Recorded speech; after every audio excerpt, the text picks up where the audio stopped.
Hello, welcome to the Alchemists Inkwell, This is your spiritual podcast for grounded people. who apparently cannot juggle. I was gonna say, as I'm like holding two things to keep my mind grounded, right? actively, consciously working on it, you guys, every day. And I have an We were earth just shrine. we were just talking about how we should learn to juggle because we always have so many things in our hands, and we both agreed we can't make that happen. But it would be a lovely thought if we Yeah. could. Grounded, yes. Coordinated, not so much. Hard no. If you're feeling the Hi. same kind of ungrounded groundedness, we get it. You are in the right place. And if this is your first time listening, yeah, we kind of start this way every time. Hopefully it feels conversational and inviting. Oh, you're like, yeah, every time it's chaos, not just casually, Yeah. all the time. Yeah, we're always just taking you right into our conversations, which is great. And I know some people who have already written us that really enjoy that. So I appreciate it too, because that is our natural flow. And it's great to know that it also helps other people. But we do have things to talk about this week. We have a We topic. do. Yes, We we are do. coming And into also we have a super duper oh, special two. announcement. Two, Two. actually, you're right. We have Yeah. two special announcements at Yes. the end of the show. One of which you guys probably can guess. And if you've been on our social media, you probably saw the announcement yesterday, but you were going to give it to you again. And it's special and exciting. And yeah, we're going to have more information coming out about this, but I'm so excited. Yes, we were just working on this thing, which we will announce at the end of the episode. But it is really cool. It excites us. We really think it's going to be exciting for everybody involved. And it's so flowy and natural and easy. And I'm very excited about this. So yeah, it's one of those things you can't believe exists. yeah. It's an opportunity. Here I go. It's an opportunity for metamorphosis that you can look forward to. If you're looking for active ways to radically change from the inside out, which is something that might come up for you over this full moon, but also this thing that we are announcing is a great tool and opportunity where you will be able to do it with our support, encouragement, and tools.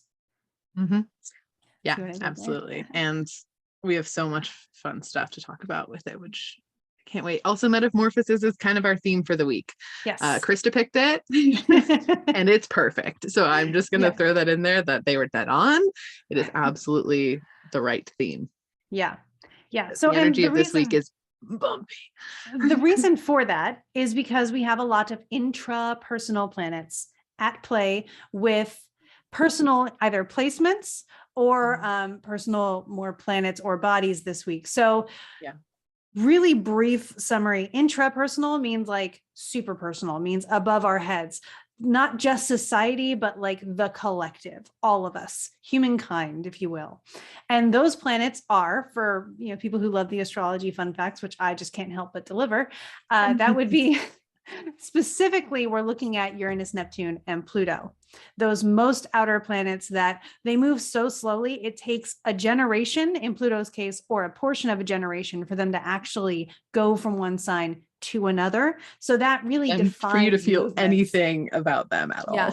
Unless they are connecting to something personal that moves slower, like the sun, Mercury, Venus, or Mars, which are more personal because they're closer to us, therefore they move faster. We see their reaction and their results over a course of days. If you're the moon, actually it's hours in a lot of the cases, more than years and decades in the outer planets situation. Just to be all inclusive, yes, Jupiter and Saturn are considered more social because they take a couple, like 1 year for Jupiter to go from one sign to another, about 3 for Saturn. So it's not like a chunk of a generation. Millennials, if you're an elder millennial, you are Pluto in Capricorn with Neptune and Uranus in a certain place. And then they moved, but millennial was still there because Pluto was still Capricorn. So then you had the middle millennials and the younger millennials. And now you understand how that whole generational thing works. Fun fact, it's astrological or astronomical. They both kind of work.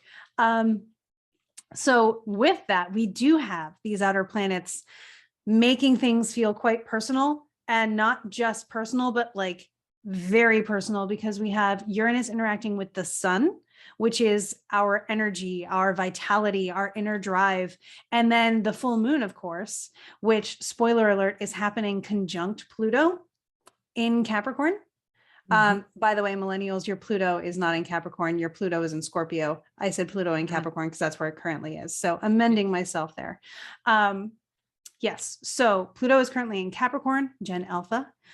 And that is going to be conjunct the full moon this week. So really making the Plutonian themes feel personal during this full moon, where we are allowed to begin the process of shedding things, where things come to light so that we can reassess what gets to travel and journey onward with us into a new version of ourselves. And the US is still going through its Pluto return, which we've talked about extensively. And so this is, it will feel like that. It's the best way. Oh, I just like banged my foot. Sorry, everybody, if that was a lot of noise. Pluto has been at this degree for a little while now. So we're already seeing on a societal or even global level, all of these things happening on an intra-personal level. And I say that global. I'm not trying to be US centric here. I actually attended a workshop, and I will actually give you the details on this workshop so you can view it yourself. There is a recording of it. I attended a workshop to understand this phenomenon on a more personal level and see why many global events seem to be coinciding with it as well. And this brilliant historian astrologer, he seems to be a historian first, which I really appreciated. His name is Gary Lorentzen, gave a talk at NORWAC called Post-Pluto Return America. So you can look that up on NORWAC's website. You can purchase it if you want to view it. But basically his explanation was that the Declaration of Independence, which is one of the ways that we try to mark the beginning of the US, he has several other charts that he argues are possibly even better examples. Pluto's still roughly in a similar spot. I was like, it's still Pluto being right in the same zone though, because it was all within a couple years. Give or take a couple degrees maybe. But he proposes that it is the return of the Pluto return for democracy. And the Declaration of Independence was used as a model for other democratic models. So that may be why certain other places in the world are also kind of sharing the experience with the United States. So if you've been wondering what the heck that's about, this is one option by someone who is much more focused on this topic than I have been able to be, and has a really great history of wisdom and knowledge to go along with it. So highly recommend. That feels really right when you said that. The energy of that looks very, very on point, like illuminated, I guess is the best way I can describe the way the energy looked. And if you think about the hot phrases we tend to hear in the news will often reflect the transits. And one of the hot phrases is the end or change or, overhaul of democracy as we know it. Not just the United States as we know it, but democracy. And we're seeing that in several other places. So that's just, again, an option as we consider this second exact pass of the US Pluto return, at least as Pluto is positioned in the United States Sibley chart, which is or is not the best chart for specific accuracy, but seems to be functioning all right, at least in this case. So, up there for consideration. And it really is about like house system, or not house system, but house placement. At that point, house system is going to keep it in the signs and stuff, but depending on the time of day and whatever, you may have a different rising sign for the United States birth chart, depending on which one you use. So that was a lot of astrology for you. I hope it was helpful. I hope it was clear. No, I think it's a really good point to point out, because we live in the US. So obviously we're speaking from our lived experience that we're going through, but there is, and I don't know if you're in the US, you might not actually think about this as much, or if you're outside the US, this might be very confusing of why this is, but the US teaches a heavily US centric narrative in every aspect of everything that is taught in school. And I can't stress this enough. It is every aspect of everything that is taught, including like mathematics. Like everything is US centric in the way that it is taught. And it is very hard to unlearn that ingrained thought pattern. And that's something I, as an adult, have focused on for years, because I saw it basically when I was like 23, like, this is what's happening. I don't want to do this, and have been unlearning it ever since, but it still sneaks up. And the best example that I have, this happened literally the other night. We were watching, it's called Hitalia. It's anime shorts, and it does the history of kind of the world, but each country is like a guy, and it's really funny. It's just an entire like mini series of one-liners, and it's great. It was diving into the history of World War II. Of course, it's a history from Japan's perspective because it is an anime. It is a Japanese anime, so it's all done with Japan's perspective. And I was really tired watching like the first 2 episodes of this. And perhaps had partook in some green things. And I was just chilling and not thinking about it. I kept being like, where's the US in this? Where's the US in this? And like didn't even realize it. And then I like made Western pause. I was like, I was thinking about the US. God damn it. Like this is again like a US centric thought process. So when we talk on here, we are talking from the US because that's where we are. We are going through like we're living the problems and the issues that are happening in this particular country, but we are trying very hard not to be just US centric. So I really appreciate that you brought that up, Krista, of like democracy as a whole, because the whole world is shifting. And also, if you think about it, the US being like this leader of the world that it has been basically since its conception 275 years ago, that is now shifting like for the whole world, which is going to have ripple effects as well. Not from like, again, a US centric point of view, but just from like this is just what it's kind of been. It's been a director for a while and now it's taking a backseat. So just wanted to highlight that though too, because it is something that is very deeply ingrained. And if you did grow up in the US, like I highly recommend you examine the perspective you have on everything, because it is probably incorrect and very US centric. Yeah. Shout out to my parents. My mom for my 13th birthday was like, you're getting culture, you're getting perspective. We're going to go to Jamaica, but we're going to like help people there. And so I spent much of my high school life traveling to different countries for the purposes of helping people, not to force beliefs on anybody, not to do anything like that, trust me. But we went there and we went to disadvantaged or ostracized communities. And we were like, okay, who don't the tourists get to see? Who is hidden from the tourist view? And how can we get to them and help them and, help rebuild schools and things like that? Thank you, Mom, for giving me that. And even in addition to that, there has been some conscious deconditioning and awareness into that, factor, which astrology has really helped me with. Because I even say in my my July overview, astrology is for everybody. It works and can apply to everybody, and everybody will be able to feel like it, means something to them, whatever perspective you're coming from. And so I really like to just try to keep myself open to even, the biggest thing in astrology, shout out to everybody in the Southern hemisphere, is when we come upon those 4 crucial points in the year of the solstices and the equinoxes, that it isn't the same season in both places. And that's something that astrology constantly, it's like, I don't know exactly how to deal with this, because a lot of the doctrine and a lot of the information came from a Northern hemisphere perspective. So we're working on integrating that as well. So just know, I see you, I'm working on it, conscious of it. But I just appreciate you bringing that up, because it's very easy to fall into that when you've been conditioned since birth to fall into that. Yeah, we've all got something, and this is one of ours. So with that into consideration, do we want to talk about some of the transits leading up to the full moon? And then there's like there's an itty bitty one after that involves Neptune as well. Yeah, let's definitely talk about it really quick. What is the date of the full moon, just so everyone can mark that down? Yes. So the date of the full moon is on the 13th. It is the full moon in Capricorn. It is at 2:38 p.m. Eastern time. Cool. Yeah. So if you're doing anything for it and you'd like to do it at nighttime, before or after would probably be fine. In fact, I'm going to pull up the chart for it so I can make sure I get the exact degree, because I do not have it in my brain at the moment. But I think because of degree, you'll actually be totally fine either way. Yeah. So the moon will be at, where are you, Capricorn? 21 degrees Capricorn. So it'll be moving into Aquarius a few hours or so after. It does about 13 degrees in a day. So since this is in the afternoon, that night, you still should be pretty secure with that. But the night before is just as good. There's like a nice buffer that happens there between the sun and the moon, which is neat. And I could get into it, but I'm going to hold myself back. Perfect. Awesome. Okay, so let's talk about the transit leading up to it and the metamorphosis energy that we're going through. And I think if any of you are listening to this and you feel that, like, yep, it's metamorphosis on every level of our society currently as a world function. Yeah. And it's metamorphosis as in like the not pretty part. Because if you think about metamorphosis, what happens is you have a caterpillar, fine. It goes into a chrysalis or a cocoon. Do you have things against caterpillars? I have a childhood filled with caterpillars. Okay. I spent my childhood at a baseball field catching caterpillars on trees.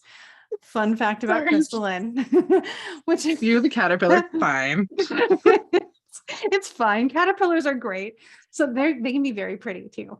Okay. So yes, but then it goes into its, I think a caterpillar is a cocoon and a moth is a chrysalis. I'm not sure what the differentiation is there. I'm an astrologer, not a flip it up.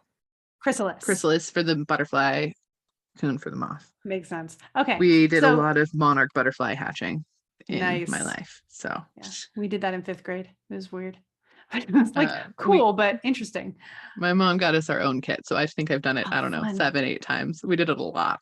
Nice. So you have a caterpillar. It goes into either a chrysalis or a cocoon, depending on which, it will turn into. And in that time, it completely turns gelatinous and like goes to gush. Correct me if I'm wrong. No, it does. Yeah. It's the not you pretty get work. caterpillar soup before you have a butterfly. Yeah. So that is where we're at. The metamorphosis is truly a metamorphosis. And like this word, by the way, you guys, the root of this word, the origin of this word is a great hint for the announcement that we have at the end of the episode. I kind of feel like we need to make merch that just says like caterpillar soup for whenever you're going through a metamorphosis and you want to validate yourself, you can just like rock a shirt that just has If you've ever played Portal 2 and Gladys says, "How are you doing?" Because I'm a potato. We could just say, "How are you doing?" Because I'm caterpillar soup. Fantastic. I would wear that. If you guys shirt. want it, let us know. I will literally get it done and put it on our Redbubble like right away. So fast. That sounds amazing. So anyway, getting into this on the 10th, this is what we have leading up into this full moon. On the 10th, we have the sun forming a sextile aspect with Uranus. So that means this is the first aspect they've made since their conjunction, which happens to have been on May 5th, 2022.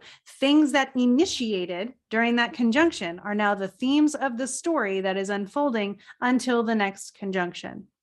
Isn't that fun? That's like truly Transits 101. But then if you look at, and I always do this, I look back to the conjunction and I look at news headlines for that day.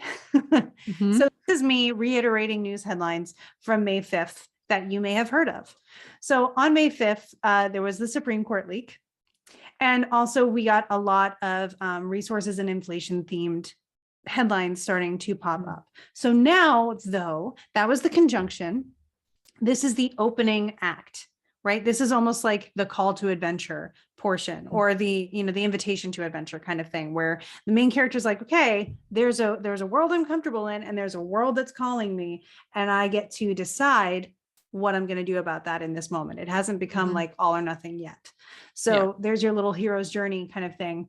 So what I'm expecting as an astrologer is opportunities, which sextiles really provide. It's generally a positive aspect like the trine, but less in the intensity. So there's an opportunity for progress. Uranus is progress, surprise, making big changes, flipping things. It is the coin toss and not really knowing where it's going to land and not that unpredictability.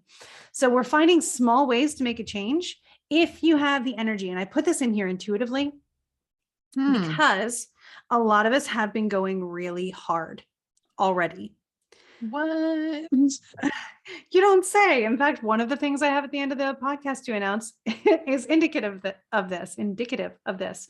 So if you've already done a ton and you're like, wait, I have to do more. If you've thought that and that's your first thing, no, you do not have to do more. You are doing, and that's fine. If you feel motivated and this opportunity suddenly comes up and you're like, this is something I can do, I'm taking it, take it.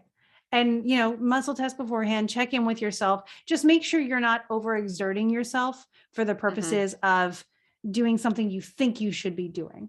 Uranus is also kind of rebellious. So rebel against the shoulds if you feel like that's helpful for you. I like that.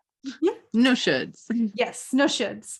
And in relation to the United States, Uranus is also coming into the completion of a cycle as well. We will have a return of Uranus to a place that it was in for a lot of crucial United States events. and even some global events, but that's in 2026. I'm just giving you an early heads up. Also discussed much more in depth in Gary's talk of the post-Pluto return America thing. Mm-hmm. So again, he knows a lot. He can explain it a lot better in his talk, which you can purchase than I can. And I will continue to study and get better at it so that by the time 2026 comes around, I'll have plenty to share with good details. But on the 11th, so the very next day, we have the exact return to the Sibley US Pluto placement. So this happened. Sorry. This first happened on February 20th. I know this because I was out to visit Emily in Lake Tahoe and got severely ill for an entire day. So I only was awake for this day for about 5 hours. But also around this time was when the situation in Ukraine began, or became official, I guess we should put it that way. And other headlines were about there was that trucker protest that occurred in Canada that was also going on. And again, astrology is for everybody. I'm trying to share these headlines without bias as much as I can because I want to be informative. I do have my own opinions on these things. I do not need to share them unless someone wants me to. And in that case, I can do it in a more personal setting. Otherwise, astrology is for everybody. That's all I have to say about that. So we're looking at this as, again, being the return for the sort of Declaration of Independence, which was signed on the 4th of July in 1776. They use, I believe, 5 p.m. in Philadelphia, and Gary had really great points as to like, why 5 p.m.? But again, it's workable enough for the placement of Pluto. So that is that day. And we'll be seeing, this is a retrograde. This is a conjunction again with, it's a planet conjoining a degree it was on before. So it's not a conjunction of two planets by actual progression of transit. This is actually just a planet retrograding back to a degree it was on previously. So Pluto is retrograde. It came back to this degree. It will go direct again, I think in October. I didn't write it down, but I'm pretty sure it's in October that it will go direct again and recover its steps one more time. So that will take us up to the 13th, which is this full moon in Capricorn, where Pluto also plays a role. Yes. So before I go on, is there anything that we want to kind of wrap up from the previous transits? No, the only thing I would say when I look at the energy of it is that I think it's incredibly important for everyone to not trigger react. Yeah.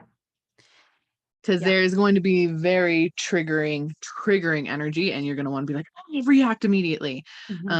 Please don't. Please sit with it, sleep on it, do at least dive into research. If that's your reactions to research, do that. Listen to voices that have been doing this research for years, especially with current things like reproductive rights. Like, we need to listen to BIPOC voices so bad. Very, very bad. As a white person, please put your energy there. They've been doing this work a lot longer than we have, but just overall with these transits happening, the biggest thing is like, you will want to jump immediately, and that's how we're going to tie our shoelaces and knots and fall on our faces. I love that analogy. So please don't. Please take a minute. I'm not saying don't do anything. I'm saying throw it into something that does not cause a reaction for you on a public scale or you with other people or anything like that. Throw it into researching what is actually going on. How can I actually, a ladybug just landed on my windowsill. Validation. Oh, wow. What am I actually going to do about this that is going to make a difference? And the answer is going to be different for every person. But make sure that you don't just jump off the deep end because something happened, because it's going to feel like you want to. I am actively saying this because I know myself and I will want to do the same thing. So I'm saying it out loud because I can feel it. And I know that that's what's going to come. And that is also, it's just not in our highest and best, like to get shoved like that and then react to the shoving. We want to be like, oh, you're going to shove me? Cool. This is what I'm going to do about it. Instead of like, you shoved me. Why did you do that? That's the difference in energy that we're kind of going for. Yeah. And it's helpful to remember that Pluto is known for its intensity, for sure. It is known as transformational, but again, metamorphosis, right? It's transformational, not just death or just rebirth. You can't just have caterpillar and then all of a sudden have butterfly. You go through the process, and that's where Pluto really comes in. And Pluto is about, one of the themes is power.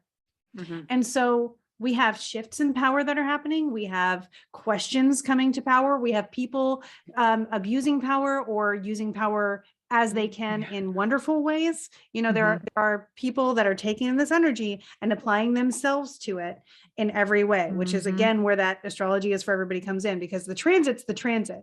The sky is not telling us what to do. It is providing the energy and we are taking it and applying it. So as you're applying it, empower yourself before reacting. Don't become the crisis, become the empowered, aligned action. Yeah. That is where you can come in. And I've worked with a lot of people over this last week as someone who is highly Pluto dominant, if you even consider that as a thing in a chart. I have a very poignant Pluto placement. To say the very least, Krista has an extremely activated, half of her chart is Pluto placement. My Pluto's loud. My Pluto is loud. I protested which is great for Pluto's rights in 3rd grade. Yeah. Which is great. So I know the feeling. I know what that feels like. And I've also learned how to wait for invitations and how to make invitations and when to take action and what really aligned radical action looks like. And radical as in like action that is able to be acted upon. That's the original kind of radical in horary. You have to wait until a question is radical before you can ask it. And that means that it is the time for the question to be asked because the solution is ready to be known and acted upon. So if you want to be radical, I encourage you to be that type of radical, that the time is right. You feel good about it. Often they say you should feel neutral about the answer to the question before you ask it, so that you're not feeling biased one way or another. Radical or strong on attachment. Yeah. Exactly. So thinking about that, meditating on what the word radical can mean for you, because I know it's being thrown around in a lot of contexts, especially politically right now. And as an English major and a writer, I'm just like, dang, stop hurting my little word baby. So it's important, especially since, again, we're talking about this full new moon. The moon is in detriment in Capricorn. I want to bring that up first and foremost. And that's not to say like that Capricorn moons are terrible or whatever. It's just the moon doesn't moon as much as it can moon when it's in Capricorn. It's in the opposite place of its comfort zone. The moon is in its comfort zone and thrives really naturally in Cancer, where things are flowy and fluid and natural and emotional. Then you get to Capricorn. Capricorn is about responsibility and elbow grease and, you know, setting up structures. And a lot of the time, governance comes into play there, being the responsible one to lead an organized, structured society or something, to be there to support something big. It is the mountain. So the moon is, it doesn't mean that this person with this moon or that this moon in particular is horrible, but it is going to be saying, hey, take responsibility, shine a light. The full moon full of light is showing you places where the opportunity to take more responsibility is there. We don't always take that kind of criticism well. It doesn't always feel pretty, but this with Pluto there is going to say, hey, we can make a big change. We can transform this area of our lives if we're willing to put in the time, because Capricorn ruled by Saturn is really about the long game. So it's not the impulsive, do it right now kind of thing. Aries might be. But in this case, we're looking at what's the long game? How am I going to outlast? I'm in this for the marathon. How do I pace myself? And there's that kind of thing that you can use for whatever is on your heart that feels important to you. The moon is very personal, where the sun is our energy and our drive and sort of the purpose that we're here for. The moon is our body. It's the self that is here. It's the player one to your video game. It's how you are enacting that purpose. Thank you, Demetra George, for that amazing explanation. I always like to credit if I can. So the moon it's you physically here acting it out in the world. This is an opportunity where the sun is opposing the moon to really reflect on how you can take those actions for long-term sustainable success. So at this time, we do have the moon in detriment conjunct Pluto. The sun is conjunct Mercury at this point as well. So Mercury is just about halfway through the cycle between two retrogrades.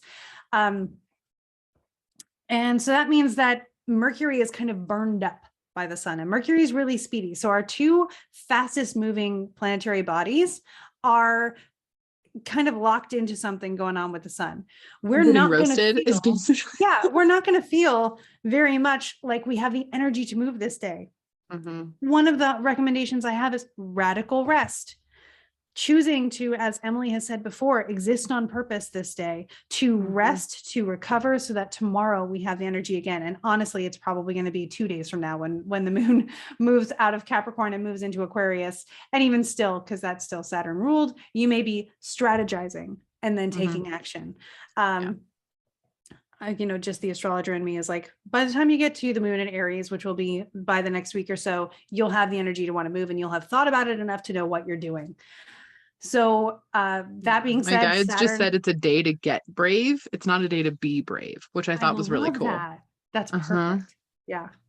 Thanks, guides. Isn't that's so good?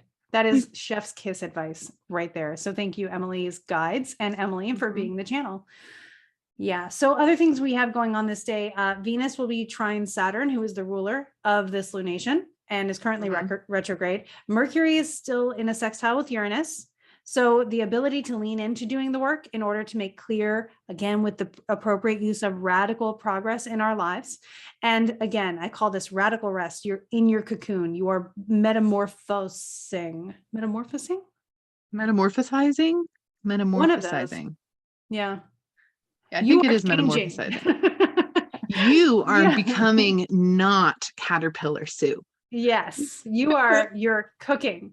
You are taking form from the soup that you were. Which is such a great Capricorn word, to take form. We could do a shirt that says caterpillar and then caterpillar soup and then taking form and then butterfly. So you could have sorry, I'm just really into that. No, this is fantastic. So this is this space also between sunset and sunrise. That is also the metamorphosis thing. So resting, letting your physical self recuperate is totally fine on this. And for people who are thinking about shedding along with the full moon, you're shedding old things that no longer go with you, things that are too heavy, burdens that you can let down so that you can move. Again, if you're thinking about carrying a backpack, take the rocks out of it, put the rations in, and set yourself up for the long haul where you can actually sustain yourself through that journey. Or just buy a lighter backpack. I mean, yeah, there's that too.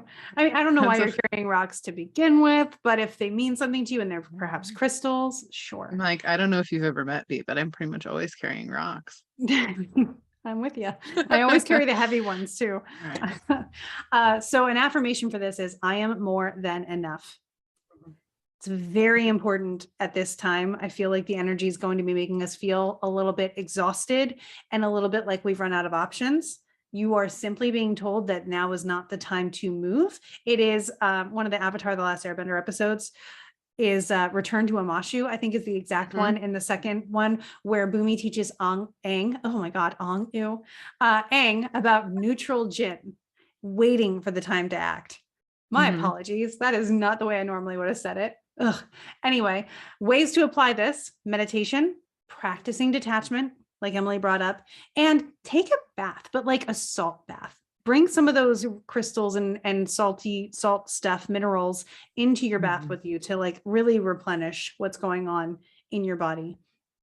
Yeah. And again, on this day, the exact aspects will perfect between Venus trine Saturn and Mercury sextile Uranus, giving us that energy of, I know what I'm going to do.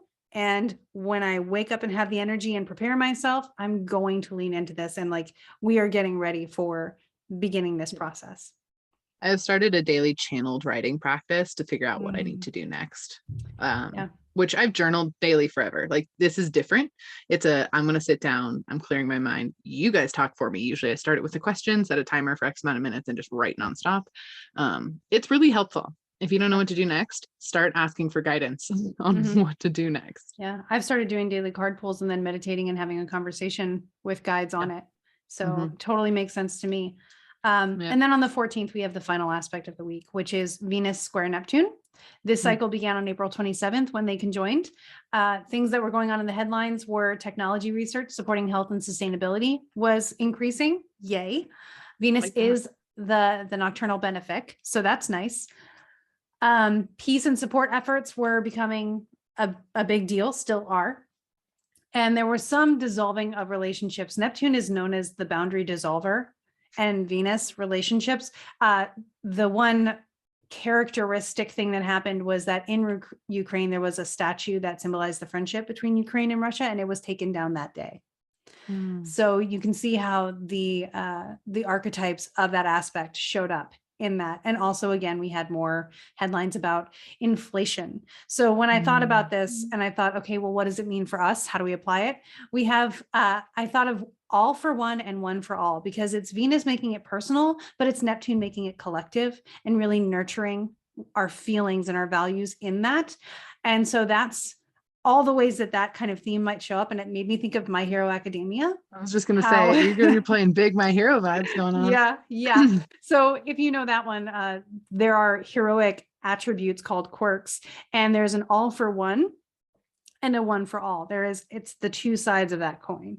So think about how you want to play this out, how you want to be a part of this collective movement that is happening, and how you can, with grace and ease, Venusian themes, allow that to happen, because this is a square, so it's going to become noticeable. There is going to be something where you're like, this, I can do this prettier. Like I can do this with more nuance. I can do this with something that is more heartfelt.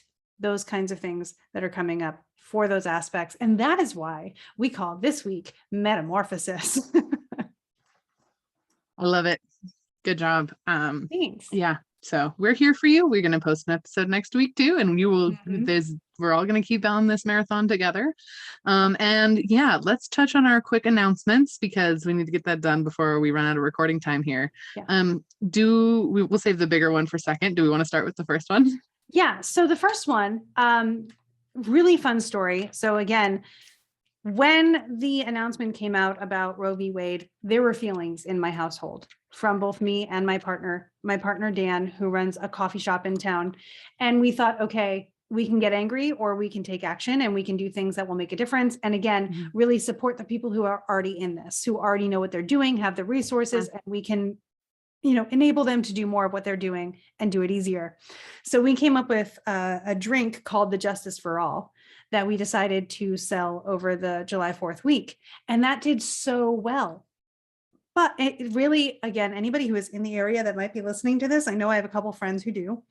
You guys are incredible. You came out, you showed up, you impressed us, you restored our faith in humanity. So thank you in a lot of ways. However, we had a bunch of people who were like, I want to contribute to this. How can I do it if I'm not in the area? Well, we have officially launched our online shop. And to celebrate this, for every bag of coffee that is purchased, for a normal bag of coffee, 10% of proceeds will go to the Center of Reproductive Rights. And if you purchase the Best in Show, which is our premium coffee, because the coffees, by the way, are named after dog breeds, because Bamsi was a dog in World War II. The 15% of the proceeds will go towards the Center for Reproductive Rights. So if you are looking for a way to make just a little bit of a difference, but also get the energy you need to make more and continue, you can purchase a bag of coffee from bamsicoffee.com. I have the link in my snip feed. I think Emily has the link in her bio as well. So you can access those from our profiles and the links that are there. bamsicoffee.com, order online, and the bags will be there, and you can get whatever you want, knowing that a portion of that is going towards the Center of Reproductive Rights, and that we thank you for it. So the coffee's amazing. It is good coffee. My husband makes it himself. It's really good. Every time I go out to see Krista and Dan, I bring back like 2 bags because it's so good. I recommend you won't regret the purchase. Let me just put it that way. The corgi's really good. It's my favorite. That's the blend. Well, no way. The corgi's your favorite? I wonder mean, why that would be. Who knew why? But it's got like notes of Earl Grey in it. So you can see how he'll like really bring in the aspects of the dog to the roast. Yeah. It's fantastic. It's very cute. That's announcement number 1. Yes.